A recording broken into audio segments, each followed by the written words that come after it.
المهاجر صفي الله ذاك ابن عيسى أبا السلام ثم المقدم ولي الله غوثا وقدرة القدر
Bapak-bapak, ibu-ibu, hadirin sekalian yang saya hormati dan yang saya cintai, wabil khusus Khalifah Al-Habib Abdullah Al-Hasan Al-Abras Al-Hasan Al-Hasan Al-Hasan dan para habaib yang saya hormati dan saya cintai, para alim ulama.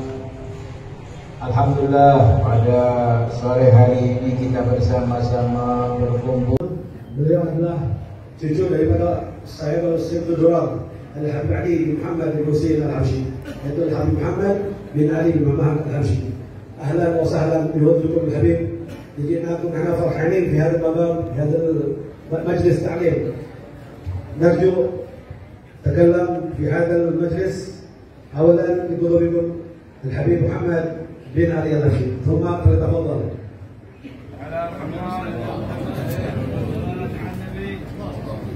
Ini Habib tidak banyak waktu, setelah ceramah beliau langsung ziarah, setelah ziarah kembali ke Jakarta.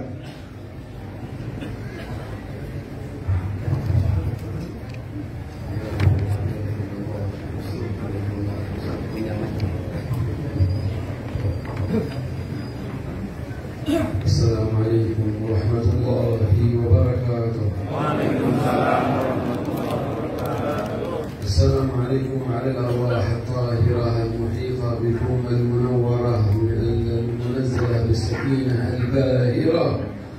Assalamualaikum ala sahib al-hadrah wa sahib al-maqam sayyidina al-imam alladhi khala'at alayhi khila'at al-wilayah فأكرمه الله في مقام الخلافة واختصه الله من غيره من عباده حبيبنا الحبيب عبد الله بن محسن العطاس.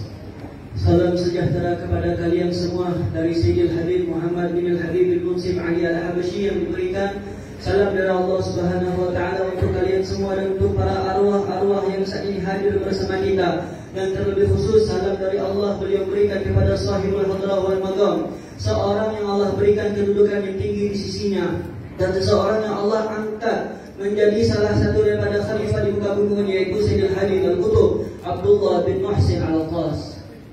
Assalamualaikum warahmatullahi wabarakatuh jami'an. Dasturukum ya ahlallah, dasturukum ya ahlallah, dasturukum ya ahlallah. Salam juga kepada semua ahli wilayah dan kepada ahli-ahli Allah, yang dimana kita daripada ahli Allah itu mengharap daripada nadrah, madad dan keberkahan mereka semua.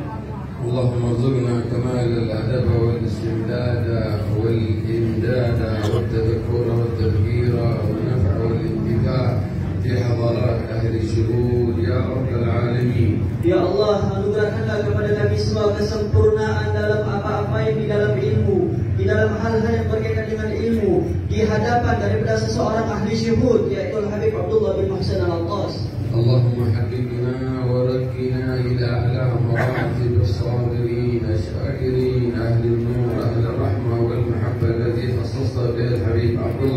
محسن العطاس. Ya Allah, angkatlah kami semua kepada derajat seseorang yang sabar, seseorang yang bersyukur atas semua yang Engkau berikan kepada kami, sebagaimana anugerah tersebut Engkau berikan kepada sahibul maqam Al-Habib Abdullah bin Muhsin Al-Attas. واخلع علينا من نورك يا نور ما خلعت على هذا الحبيب الوارث لحبيبه صلى الله عليه وسلم. Dan berikanlah juga kepada kami ya Allah cahaya yang banyak sebagaimana cahaya tersebut pernah Engkau berikan kepada kekasihmu Habib Abdullah bin Muhsin Al-Attas, dan cahaya tersebut bersumber daripada kakeknya Sayyidina Muhammad sallallahu alaihi wasallam. وهيئنا اللهم لمقام الخلافة الكبرى. اللهم يا جامع الناس اليوم لا ريب فيه إنك لا تخلف الميعاد، اجمع بيننا وبين مقام الصديقية الكبرى والخلافة العظمى. Ya Allah, wahai Engkau zat yang tidak pernah mengingkari janjinya, bangkitkanlah kami nanti di hari kiamat dalam suatu maqam yang tertinggi, yaitu maqam Siddiqiyatul Kubra. والفتح المطلق والوصول المحقق. Dan bukakan juga kepada kami fatah atau pembukaan yang jelas dan juga sampai jalan kepadamu. وعلم اليقين وعينه وحقه. Dan berikanlah juga kepada kami ilmu yakin, yang dimana ilmu yakin tersebut dapat menyampaikan kami kepadamu. والدراية الشاملة لجميع العلوم. Dan juga kepahaman yang sangat luas dari semua ilmu-ilmu. التي لا يبقى معها جهل بشيء منها أبدا. Yang dengan ilmu tersebut tidak ada tersisa satu orang pun di muka bumi ini dalam kebodohan. وتعليمها وبثها ونشرها. Dan berikanlah kami anugerah daripada ilmu tersebut untuk menyebarkannya, mengajarkannya kepada orang banyak. والعمر الطويل والعطاء الجزيل. Dan berikanlah juga kepada kami umur yang panjang serta anugerah yang banyak melimpah ruah. وبلوغ المرام وحسن الختام برحمتك يا أرحم الراحمين. Dan juga berikanlah kepada kami akan tercapainya semua harapan-harapan yang kami inginkan, dan juga mati dalam keadaan husnul khatimah ya Amin, amin, amin. أما بعد حفظكم الله جميعا وحفظ القائم في مقام الحبيب عبد الله بن محسن الحبيب عبد الله بن حسين بن طاهر الذي هو في مقامه ومنصبته، ومتعكم به ومتعه بصحته وعافيته متعة تامة يا رب العالمين. Semoga Allah Subhanahu wa taala menjaga kita semua yang ada di sini, dan juga terlebih khusus semoga Allah Subhanahu wa taala menjaga Al-Habib Abdullah bin Husain bin Abdullah bin Muhsin Al-Attas selaku orang yang memegang khilafah atau munsib di maqam Al-Imam Abdullah bin Muhsin Al-Attas, dan juga semoga Allah Subhanahu wa taala memberikan manfaat ilmu Al-Habib Abdullah bin Muhsin Al-Attas kepada kita semua. Amin. من أولادي وتلاميذي ومحبيه وإخوانه يا رب العالمين، وفقهم وخذ بأيديهم وكثر عددهم ومددهم وانفع بهم نفعا تاما يا رب العالمين.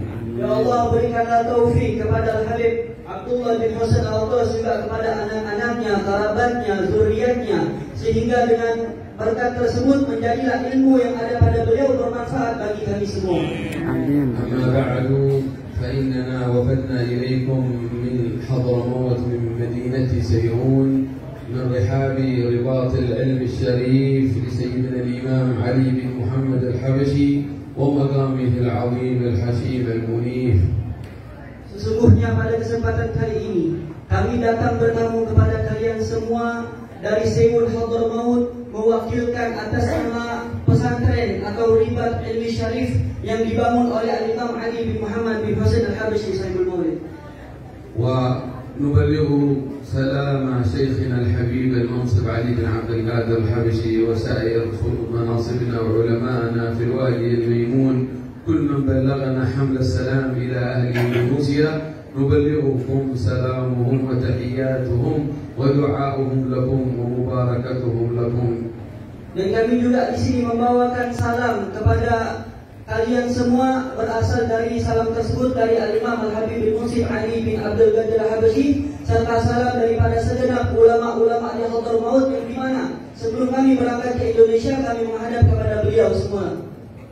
ومجددين ومستمدين من تجديد العهد والوفاء والصلة التي كانت بين صاحب هذا المقام سيدنا الإمام عبد الله بن محسن العطاس وبين سيدنا الإمام علي بن محمد الحبشي. Dan kami pun hadir ke sini sebagai bentuk pembaharuan hubungan erat yang pernah terjalin antara Al-Habib Abdullah bin Muhsin Al-Attas dengan kakek beliau Sayyidina Imam Ali bin Muhammad Al-Habashi, dan saat ini kami memperbaharui ikatan tersebut. في عام 300 وألف للهجرة النبوية بعث الحبيب عبد الله بن محسن العطاس مكاتبة ورسالة إلى شيخه الإمام علي بن محمد الحبشي، فرد عليه بجواب رسالته قائلا فيها مستهلا بمطلع آية قرآنية تصف مقام وحال هذا الحبيب: وألقى في الأرض رواسي أن تميد بكم. Dan juga pada tahun 1360 Hijriah, Al-Habib Abdullah bin Muhsin Al-Attas pernah menulis surat dan diberikan kepada Sayyidina Imam Ali bin Muhammad bin Husain Al-Habashi. Kemudian Sayyidina Imam Ali bin Muhammad bin Husain Al-Habashi membalas surat tersebut yang ditulis oleh Abdullah bin Muhsin Al-Attas dengan ayat Al-Quran, yang dimulai dengan ayat Al-Quran yang makna ayat Al-Quran tersebut adalah: engkau wahai Habib Abdullah bin Muhsin Al-Attas termasuk daripada salah satu anugerah terbesar yang Allah berikan bagi semua manusia. وألقى في الأرض رواسي أن تميد بكم وألقى في الأرض رواسي أن تميد بكم. الله أكبر. فهنيئا لكم أن خصصكم يا أهل البوغور بهذا الجبل وبهذه الهمم الرواسي الثقيلة المكينة العظيمة الراسخة، أن تميل بكم الأرض من حيث التكوين البيولوجي، أن تميل بكم الأرض من أي عاصفة فوضى أو توجه أفكار أو ثقافات أو غيرها، فبوجود هؤلاء الجبال وألقى في الأرض رواسي أن تميد بكم حفظا لكم ورعاية لكم وحماية لكم وحصنا لكم بوجود هذا الحبيب في رحابكم. Maka beruntunglah kalian semua wahai orang-orang Bogor dengan adanya Al-Habib Abdullah bin Muhsin Al-Attas, seseorang yang mumpuni dalam ilmunya, seseorang yang memiliki makom di sisi Allah Subhanahu wa taala, yang di zaman beliau banyak daripada kerusakan-kerusakan yang dapat merusak akidah dan pemikiran kita. Dan alhamdulillah dengan adanya Al-Habib Abdullah bin Muhsin Al-Attas ini bisa menjadi penguat bagi kita semua yang ada di sini, sehingga kita mampu berjalan sesuai dengan apa yang telah dijalankan oleh para salafus salihin. وفي هذا المعنى تفسر الآية الأخرى مقام أهل التمكين والرسوخ من أهل مراتب الإسلام والإيمان والإحسان، أهل الولاية الكبرى، أهل الخلافة العظمى. يفسر القرآن بعضه بعضا، فيقول الله في قوتي وعلوي وشأن هؤلاء الرجال: ولولا رجال مؤمنون ونساء مؤمنات لم تعلموهم أن تطؤوهم فتصيبكم منهم معرة بغير علم لو تزيلوا لعذبنا الذين كفروا. يقول الله هؤلاء الرجال بوجودهم بين ظهرانيكم رجالا ونساء، لولا هؤلاء الرجال ولولا رجال مؤمنون ونساء مؤمنات لم تعلموهم. أنتم ربما لا تعرفون حقيقتهم، ربما تنظرون لظاهره، هذا بحكم البشرية نحن نعرفه، هذا جارنا، هذا الحبيب معروف عندنا، هذا كان كذا، هذا فعل كذا، هذا ترك كذا، ولكن الله يقول لم تعلموهم، لم تعلموا شأنهم ومقدارهم عندي. هؤلاء لو تزيلوا، ختم الآية، لو ذهبوا لو رحلوا من بلدكم لعذبنا الذين كفروا. فمفهوم الآية أن وجودهم رحمة، ليس فقط خاصة بأهلهم، ليس فقط خاصة بجيرانهم، ليس فقط خاصة بالمسلمين، بل يعم خيرهم بركتهم حتى للكافر.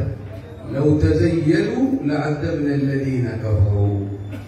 Maka ada sebuah ayat dalam firman Allah Subhanahu wa taala yang ditafsirkan oleh para ahli tafsir, yang di mana ayat tersebut berbunyi laula rijalun minal mu'minin wa nisa' minal mu'minat sampai akhirnya, yang di mana inti tafsir daripada ayat ini adalah beruntunglah kita berada di sekitar orang-orang saleh. Yang dimana berkat orang-orang saleh ini yang seharusnya Allah Subhanahu wa taala menurunkan adab, maka tidak menjadi mengadab kaum tersebut. Bayangkan, walaupun orang tersebut kita tidak kenal dengannya, ada orang kita tidak kenal dengannya, namun ini orang soleh. Berkat orang soleh itu, seandainya mereka pergi dari kita, mereka jauh dari kita, maka semua orang-orang yang kafaru, yang membangkang dari syariat Allah dan orang-orang kafir, niscaya dengan ketiadaan mereka orang-orang soleh seperti Al-Habib Abdullah bin Muhsin Al-Atas akan diazab oleh Allah Subhanahu wa taala. Alhamdulillah ala wujud هذا الإمام في رحابكم فأبشروا يا أهل إندونيسيا بالأمن والأمان والطمأنينة والإطمئنان فأنتم في خير إلى زيادة فأنتم في بركة إلى زيادة فأنتم في نصر إلى زيادة بوجود هؤلاء أهل المقام الحسنى وزيادة. Maka beruntunglah kalian wahai orang-orang Indonesia. Allah berikan kepada kalian suatu kabar gembira dengan adanya Al-Imam Al-Habib Abdullah bin Muhsin Al-Atas. Yang dengan ini kalian semua menjadi aman, menjadi tenang, dan kebaikan Allah berikan plus, dan semua keanugerahan-anugerahan ditambah oleh Allah Subhanahu wa taala dengan adanya mereka. بنص القرآن وألقى في الأرض رواسي أن تميد بكم. Dan itu berlandaskan dengan ayat Al-Quran yang telah dibaca oleh Habib Muhammad bin Ali Al-Habsyi tadi. بنص القرآن ولولا رجال مؤمنون ونساء مؤمنات لم تعلموهم أن تطؤوهم فتصيبكم منهم معرة بغير علم لو تزيلوا لعذبنا الذين كفروا. Dan juga jaminan tersebut Allah berikan dengan nas Al-Quran yang tertulis di dalamnya, kalau bukan karena orang-orang soleh dari golongan laki-laki dan orang-orang soleh dari golongan perempuan, walaupun seandainya kalian tidak kenal siapa mereka, dan orang-orang tersebut apabila menjauh atau menghindar dari kalian, niscaya azab Allah akan turun kepada orang-orang yang kafir di sekitar tempat tersebut. Alhamdulillah ala hadhihi an-ni'am fashkurullah. وقوموا بحق شكرها بالتزامكم بما أمر الله مما أمر من صلاة وزكاة وصلة أرحام واجتناب كل فعل حرام. Dan alhamdulillah, bersyukurlah kepada Allah Subhanahu wa taala atas nikmat ini yang telah berikan kepada kita. Dengan cara mewujudkan rasa syukur itu, kita melaksanakan semua perintah Allah, mulai dari salat, zakat dan sejenisnya, juga menjauhi semua perkara-perkara yang telah diharamkan oleh Allah Subhanahu wa taala. Allah yubashshirukum biziyadah idza syakartum ay saraftum jami'a ma an'ama alaykum min an-ni'am fil a'dha fima khuliqat li ajlihi faqal la in syakartum la azidannakum. Dan semoga Allah Subhanahu wa taala memberikan tambahan nikmat kepada kalian di saat kalian menampakkan rasa syukur tersebut dengan anggota tubuh kalian. Sebagaimana firman Allah Subhanahu wa taala, apabila kalian bersyukur atas nikmat yang Aku berikan, niscaya akan Aku tambahkan. ومن شكر النعمة هذا تعظيم واحترام وأداء حق خلفائها القائمين الحبيب المنصور عبد الله بن حسين ومن في مقام العلم والإمامة والتذكير. هذا من شكر نعمة الله ومعرفة حق النعمة. وكل كبير سن وكل تال للقرآن وكل صالح. Dan di antara bentuk rasa syukur kita atas nikmat yang diberikan Allah Subhanahu wa taala kepada kita adalah dengan menghormati seseorang yang mendapatkan amanah untuk memegang wilayah atau khilafah di magang oleh Habib Abdullah bin Muhsin Al-Atas, dan juga mewujudkan rasa syukur tersebut dengan menghormati semua orang-orang tua di antara kita semua. وإذا أردت أن تذوق وترى وتحس فإن السلف يقولون المدد على قدر المشهد. Apabila kalian ingin benar-benar merasakan daripada hal semua tersebut, ketahuilah bahwasanya salaf telah mengatakan anugerah yang Allah berikan kepada kita tergantung cara pandang kita kepada anugerah tersebut. فإذا وسعت مشهدك بأن حسنت ظنك في كل من ترى أمامك كيفما كان فيه دمهم يجري كيفما كان من نسلهم نلت هذا المدد. الله شرف هذا المسجد بماذا عن غيره مما جاوره من البقاع لأنه نسب إلى الله وصار بيتا من بيوت الله. فهؤلاء نسبوا إلى عمار بيوت الله، نسبوا إلى أولياء الله، نسبوا إلى سيد المرسلين صلى الله عليه وسلم. Dan hendaknya kalian untuk memperluas daripada cara pandang kalian atas apa-apa yang ada di sekitar kalian, baik di kiri kanan kalian orang-orang, maka berhusnuzonlah kepada mereka semua. Kalian tahu kenapa Allah memberikan keistimewaan kepada masjid ini daripada masjid yang lain? Karena pendiri masjid ini adalah seseorang yang memiliki hubungan yang kuat dengan Allah Subhanahu wa taala. Sehingga dengan hubungan kuat tersebut, Allah menjadikan masjid ini spesial daripada masjid-masjid yang ada yang lainnya. وخذوا من أخلاق وسيرة هذا الإمام في التعامل مع مقامات الصبر والتحمل والرحمة والعفو والصفح أنه أبرزه الله. جاء من حضرموت من بلد اسمها حورة في حضرموت قريب من حريضة والمشهد. Dan marilah kita menteladani akhlak Al-Imam Al-Habib Abdullah bin Muhsin Al-Atas daripada kesabarannya, pemaafannya kepada orang lain. Diceritakan di satu ketika beliau datang dari kota salah satu kota yang terbuat yaitu kota Haurah. ووفد هنا بعد أن ارتبط بشيوخه والده عن الإمام القطب أبو بكر العطاس والإمام القطب صالح بن عبد الله العطاس، والتقى بعلماء عصره في مدن وادي حضرموت، ووفد إلى بلد إندونيسيا للدعوة إلى الله والتجارة، فأظهر الله فيه تجارة الآخرة وتجارة الكرامات وتجارة العلم والبركات حتى حسد. وخذ كيف تتعامل مع من يحسدك أو من يعاديك. كان ذا صفح وذا عفو وذا مسامحة، وبلغ مقام اليوسفية نبي الله يوسف حتى أوذي ووسوا عليه وسجن في السجن، ولكنه لأنه في مقام رحمة. Dan diceritakan Al-Habib Abdullah bin Muhsin Al-Atas ketika itu di kota Haurah sebelum safar berangkat ke Indonesia, terlebih dahulu menghadap kepada Al-Imam Al-Qutub Al-Habib Abu Bakar bin Abdullah Al-Atas dan juga Al-Habib Saleh bin Abdullah Al-Atas. Ketika sampai atau tujuan utama Al-Habib Abdullah bin Muhsin Al-Atas ke Indonesia adalah untuk berdagang. Namun bukan berdagang sembarang berdagang, namun berdagang ilmu yang beliau miliki. Nah, dari situlah banyak daripada orang-orang yang iri dengki dengan beliau, sehingga nasibnya beliau sebagaimana nasibnya Nabi Yusuf, yaitu dimasukkan atau dijerumuskan dalam penjara. أوذي حسدا وظلما عودي وهو يسامح ويصفح ويعفو وينشر المحبة والرحمة، فأدخل السجن.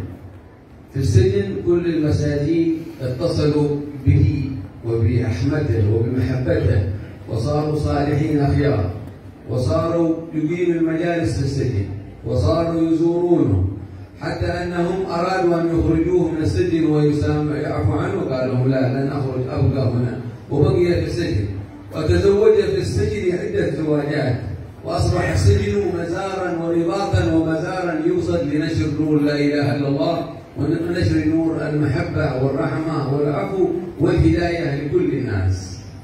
Dan ketika beliau dihasadi, diiri dengki, diganggu, dicaci, dicela, dimaki, namun Al-Habib Abdullah bin Muhsin Al-Atas tetap bersabar. Bahkan ketika beliau di penjara pun, beliau tetap bersabar dengan berbagai macam godaan. Tidak cukup sampai di situ. Semua penjaga-penjaga penjara sampai takjub dengan Al-Habib Abdullah bin Muhsin Al-Atas, sehingga belajar kepada Al-Habib Abdullah bin Muhsin Al-Atas. Tidak hanya 1-2 orang, namun banyak. Bahkan penjara tersebut pernah memberikan tawaran, Habib Abdullah, maukah kau keluar dari penjara ini? Beliau mengatakan, tidak. Anak saya tidak mau keluar dari penjara, saya di sini saja. Mulai dari situ, penjara yang tadinya penjara menjadi seperti majelis taklim, seperti pesantren, seperti lembaga pendidikan. تحكم فيه بصبره مكان سيدنا يوسف من الصبر والسجن والتحمل. تحكم فيه قول الله: ونريد أن نمن على الذين استضعفوا في الأرض ونجعلهم أئمة ونجعلهم الوارثين. Dan ini kisahnya Habib Abdullah bin Muhsin Al-Atas senada dengan ceritanya Nabi Yusuf alaihissalam. Yang di dalam firman Allah Subhanahu wa taala diabadikan bahwasanya kami menginginkan satu orang itu direndahkan dulu derajatnya, namun suatu ketika akan kami angkat derajat dia. فنشر المحبة ونشر الرحمة ونشر الهداية للناس حتى جاءوا يعتذرون إليه من اعتدوا ومن سجدوا، وعاد إلى بيته هنا في خلوة وعبادة مع الله وصلح وإكرام للناس ورحمة وعفو. فخذوا دروسا من الحبيب في أيامكم هذه، وما يرتب لبلاد المسلمين، وما يخطط لها من إثارة فتن أو فوضى أو مظاهرات أو مصادمات ليس منهاج الإسلام ولا منهاج الحبيب عبد الله بن محسن ولا منهاج الدين والرحمة مثل هذا. منهاجهم السكينة، المحبة، الدعاء، التراحم، الرضا، نشر الأمان والاطمئنان والرضا بما قدر الله، وتأتي من الله البركات والخيرات. هذا المنهج منهج السلم والسلامة. Dan tersebarlah cinta yang bersumber dari Habib Abdullah bin Muhsin Al-Atas. Tersebarlah nur atau cahaya yang bersumber dari Habib Abdullah bin Muhsin Al-Atas. Di saat beliau bebas dari penjaranya, maka beliau kembali ke rumahnya, keluar di situ, dan juga menjadikan majelis ta'lim atau belajar yang dihadiri banyak orang. Dan manhaj atau jalan yang diajarkan, pelajaran yang diajarkan oleh Habib Abdullah bin Muhsin Al-Atas kepada murid-muridnya ketika itu adalah bukan pelajaran-pelajaran yang keras, yang dimana itu mudahara itu demo, seperti demo keras, tidak. Namun hal yang diajarkan oleh Habib Abdullah bin Muhsin Al-Atas adalah ketenangan, ketentraman, kasih sayang dan lemah lembut. Rahmah, ridha, sakinah, doa ila Allah, sabr, tahammul, afu, tawad, ta'afi. هذا منهجهم عليهم رضوان الله. حفاظ على وطننا، حفاظ على بلدنا، دعاء لمسؤولين بالصلاح، بالقوة، بالمدد، بالحفظ والرعاية، بها تنصرون. حافظوا على بلدكم، حافظوا على وطنكم، حافظوا على أخوتكم، حافظوا على وحدتكم، حافظوا على محبتكم. وإن بلد إندونيسيا بلدا مباركا لن يستطيع أعداء الإسلام أن يمسوه بشيء، محفوظ بجبلة فطرتهم الخالصة المحبة لله ولرسوله ولأهل الله. Dan yang diajarkan oleh Abdullah bin Muhsin Al-Atas itu adalah kasih sayang, rahmat, ketenangan, sabar, saling memaafkan. Dan maka daripada itu Habib Muhammad bin Al-Habashi menganjurkan kepada kita semua, tirulah akhlak Habib Abdullah bin Muhsin Al-Atas, mulai dari sabarnya, daripada ketenangannya, daripada sifat-sifat baiknya. Ketahuilah bahwasanya negeri Indonesia ini terkenal dengan negeri yang penuh rahmat, sehingga dengan kerahmatan tersebut terjalin satu sama lain, tidak ada sesuatu pun yang mampu memporak-porandakan negeri kita Indonesia. الله يقبلنا وإياكم، والله يرحمنا وإياكم، والله يفرج على المسلمين، ويرحم أمة النبي محمد، ويصلح أمة النبي محمد، ويحفظ أمة النبي محمد، ويفرج على أمة النبي محمد، ويغيث أمة النبي محمد، وينصر أمة النبي محمد، ويحفظ أوطاننا وبلادنا أندونيسيا وبلاد المسلمين أجمع. ومن أراد بالمسلمين شرا فخذه اللهم إليك أخذ عزيز مقتدر، ومن أراد لهم الخير خذ بيده إلى كل خير، مكنهم وسخر لهم البطانة الصالحة، واحفظ القائمين من مسؤولي البلاد ومن رئيسها والقائمين بها من أهل العلم والساسة والصلاح وأهل الله وأهل السر ظاهر وباطن، وفرج هم المهمومين، واقضي دين المدينين، واغفر للمذنبين، وتقبل توبة التائبين، وانشر رحمتك على عبادك المؤمنين أجمعين. وفقنا للطاعة والاستقامة وحسن التربية. أصلحنا وأصلح بنا وأصلح أولادنا وأزواجنا وأحبابنا وجميع طلاب العلم، افتح عليهم فتوح العالمين، فقههم في الدين وعلمهم التأويل، اجعلهم منارات هدى. ومن كل مكروب يا ربي فرج كربته، وكل مهموم يا رب يكشف همه، وكل مليون يا رب يقضي دينه، وكل طالب حاجة نسألك يا الله باسمك الأعظم الذي إن علمت واحدا من خلقك واستأثرت به في علم الغيب عندك أن تجعل القرآن ربيع قلوبنا. ونسألك لا هما إلا فرجته، ولا دينا إلا قضيته، ولا غائبا إلا رددته، ولا أسيرا إلا فقدت أسره. يا رب العالمين ارزقنا حسن الظن ببعضنا البعض، واختم لنا بالخاتمة الحسنة بعد عمر طويل وحال جميل، وشرفنا برؤية النبي صلى الله عليه وسلم مناما ويقظة وهو راض عنا. وارزقنا المحبة للأولياء الله، والبر لآبائنا، وصلة أرحامنا، والرحمة لأطفالنا وصغارنا وضعافنا ومرضانا يا رب العالمين. بلغ كل سائل منا ومنكم ما سأل من مطالب ظاهرة أو باطنة، حسية أو معنوية، واجمعنا بكم مرات وكرات في الدروس وفي حضرموت وفي جنات النعيم مع النبي الامين في خير ولطف عافيه. وفقنا لذكرك وشكرك وحسن عبادتك، وفقنا لكثره الصلاه على الحبيب العظيم صلى الله عليه وسلم، وفقنا لتلاوه القران وحببنا الى القران، وفقنا لحضور المساجد للصلاه في اول وقتها يا رب العالمين، وفقنا لكل عمل تحبه وترضاه يا رب العالمين. ومن اوصانا وصوصانا بالدعاء نذكره ان الله يكسب له من بركات هذه الزيارات وهذه الدروس وهذه المجالس وهذه اللقاءات، والحاضرين جميعا بارك في هذا المجلس وبارك في هذه الدروس القائمه في هذا المسجد والقائمين عليها، وافتح عليهم وكسر عددهم ومددهم وايدهم وافتح بهم وانصر بهم الاسلام وانزل بهم بيوت الرحمه الظاهره والباطنه يا رب العالمين، واجمع كلمتهم على الحق والتقى برحمتك يا ارحم الراحمين يا ارحم الراحمين. ونعوذكم عن الاطاله، وصلى الله على سيدنا محمد وعلى اله وصحبه وسلم بسر اسرار الفاتحه. آمين آمين. بسم الله الرحمن الرحيم.